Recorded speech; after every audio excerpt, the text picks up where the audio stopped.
Hello সবাই, আজকে আমি আপনাদের সঙ্গে শেয়ার করব তন্দুরি সোয়া চাং রেসিপি। এখানে আমি সোয়া চাংস বয়েল করে নিয়েছি, আগে থেকে জল ঝরিয়ে নিয়েছি। আদা রসুনের পেস্ট, পাতিলেবুর রস আর দিলাম তন্দুরি মশলা খুব সামান্য পরিমাণ, মিক্সড করে রেখে দেব। অন্যদিকে আমি বেসন ভাজা নিয়েছি হাফ কাপের মতো, টক দই 1 কাপের মতো, আর তন্দুরি মশলা দিয়ে দিলাম 2 থেকে 3 চামচ।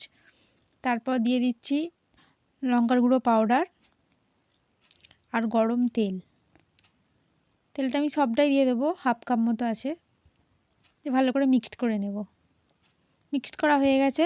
আমি আগে যে সোয়া চাং ম্যারিনেট করতে রেখেছিলাম সেটি দিয়ে দিচ্ছি, দিয়ে সেটিও ভালো করে খুব ভালোভাবে মাখিয়ে নেব।